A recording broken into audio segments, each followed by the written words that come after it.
A 20-year-old Joseph and his girlfriend Chloe wanted to go to the local beach fireworks show for the 4th of July. However, all the main beach parking lots were completely full, and it was absolute chaos trying to find parking. Eventually, they ended up driving further down the road to a less crowded, almost empty parking lot. People were parked in the lot, sitting on beach chairs, apparently ready to watch the show from there, but Chloe and Joseph didn't want to do that. They walked onto the beach with their blanket and drinks.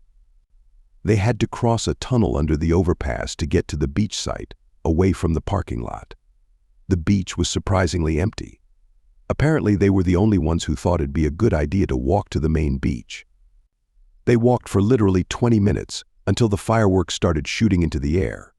They weren't that close, but it was better than nothing, and the couple was tired from walking. They had the beach to themselves, where they laid down the blanket. They were literally just making the best of the situation.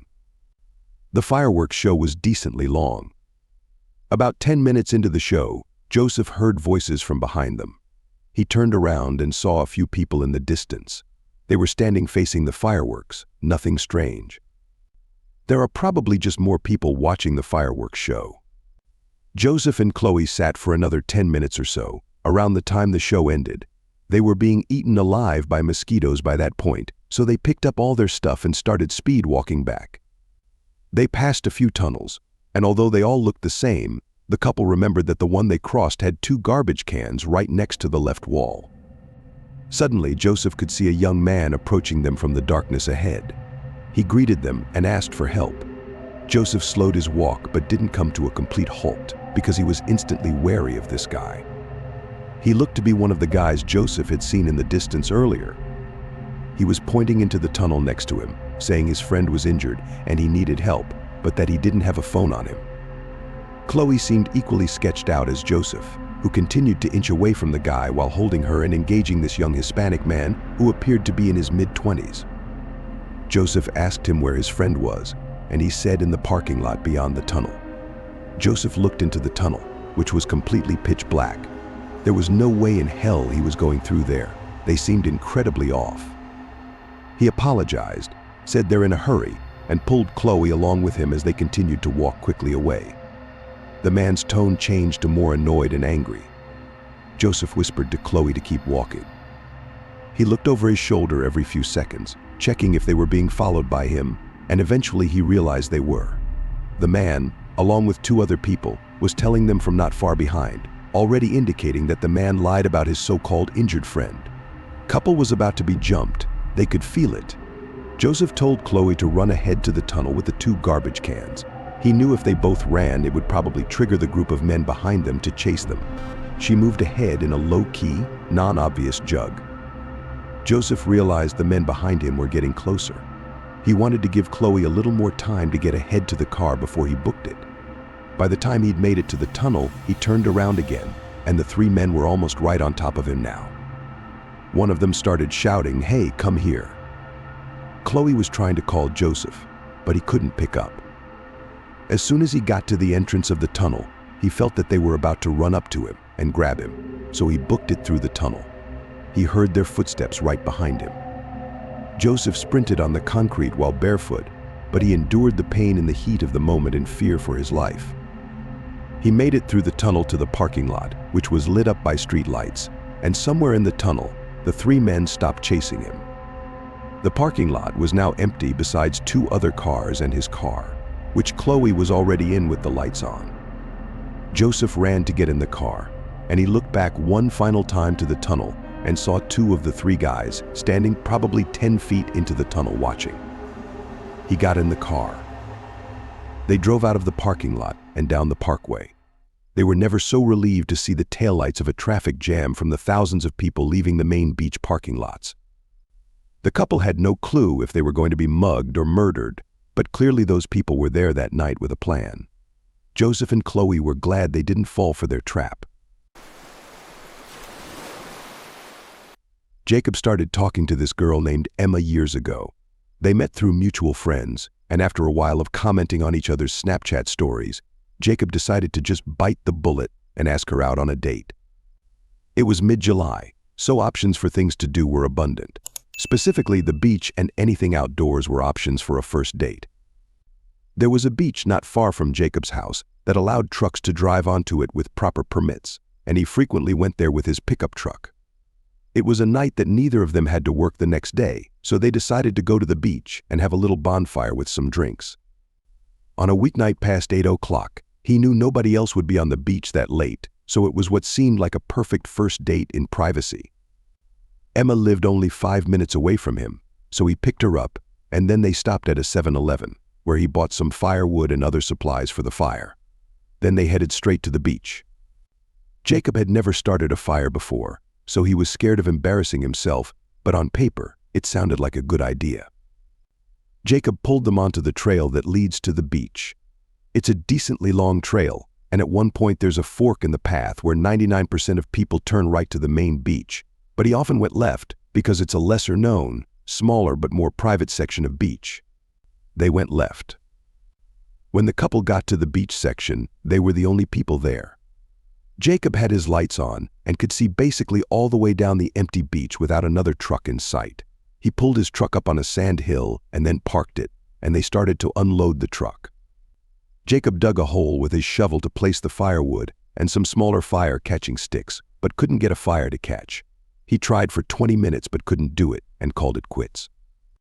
It was embarrassing, but they laughed about it, so they just chilled in the dark for a little while, drinking the beers they brought.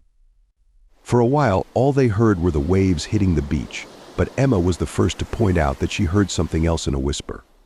Jacob started to listen closer, shifting all his attention to that, and he heard what she meant. It was a whistling sound. Not like a bird, it was a person for sure. Emma and Jacob looked at each other, telling faces how freaked out they were. The whistling was extremely close. Since they had no other light, Jacob went into his truck and turned on the headlights.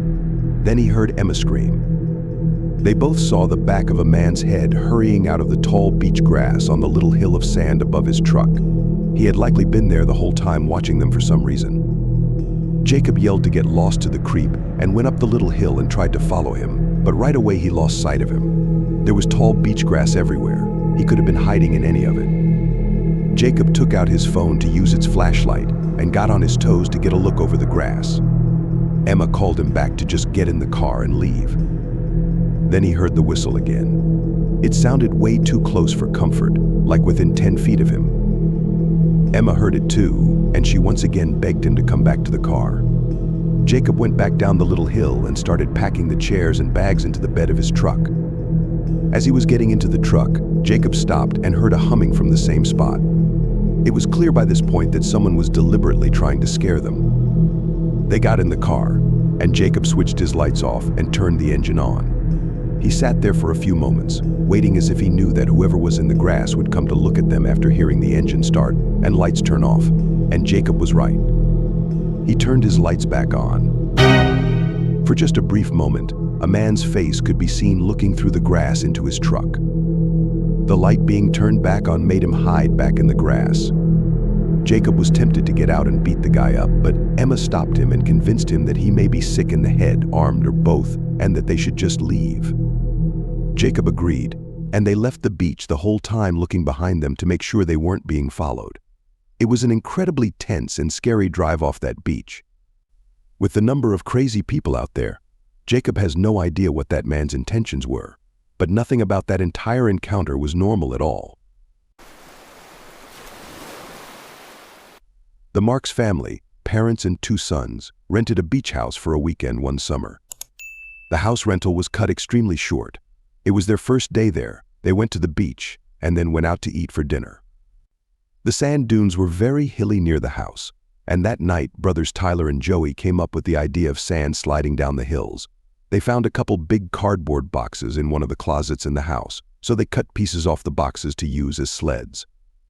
Their parents didn't mind them going out in the dark as long as they wouldn't stray too far away from the house. The boys found what seemed to be the tallest part of the sand hill and started riding down using pieces of cardboard boxes as if they were sleds. It worked pretty well, actually. When Joey made it to the bottom 3rd time, he called up to his brother. "Tyler, what is that?" Tyler didn't see what he meant, so he slid down the hill again and looked at what he was pointing at. It was something in the ocean. It was this black object sticking out of the water. The moon's reflection on the ocean was just enough to see this object but not know what it is. It looked like something was definitely floating in the water, though. They were a little freaked out and too scared to go closer and look at what it was. So the boys walked a little further down the beach to look for a different hill. They found one that wasn't as tall, but it was still near enough to the house. Joey slid down the hill first, and Tyler stood at the top, watching. Tyler looked out to the ocean and saw that black object in the water again. It's as if they didn't even move, or as if it followed them. Tyler yelled at Joey to look at the ocean again. He looked and probably saw it right away, because he ran up the hill to his brother, freaked out. They were discussing what they thought the thing could be. Maybe they didn't move as much as they thought they did.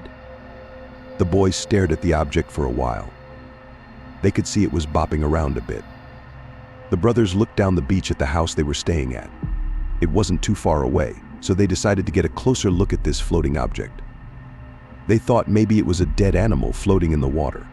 They couldn't have been more wrong. As the boys got maybe halfway to the water, the black object floating around, bopping in the water, started to rise, and they realized it wasn't floating at all. A person's body was revealed as they stood up at a towering height, their arms now flat at their sides. It was a person's head this whole time. Brothers ran to the house and slammed the door behind them, yelling to their parents. Parents seemed confident that there was no threat from someone going for a night swim, though, even after the boys said they were following them in the water. Their dad went out to the backyard deck with the lights on and looked around the beach, and when he didn't see anyone, he told them they had nothing to worry about. It wasn't until later that night that the boys heard their mom scream from the living room as Tyler and Joey were in the room they were sharing. They jumped out of their beds to rush outside and see what it was. As the brothers entered the living room, their dad yelled at them to go back to their room, but they didn't listen right away. Their parents were looking at something outside.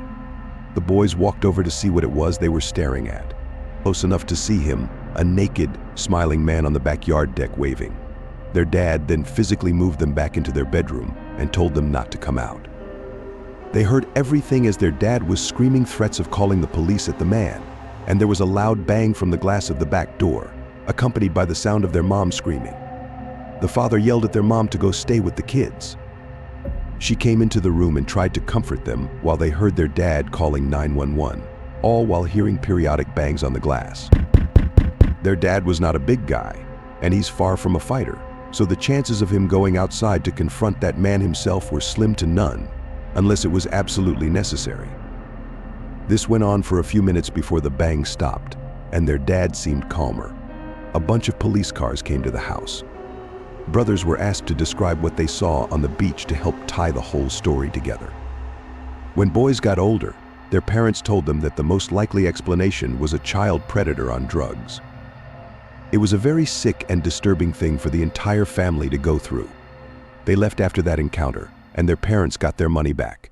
The family ended up staying at a nearby resort so as not to waste the weekend, but obviously they were all a bit shaken up after that.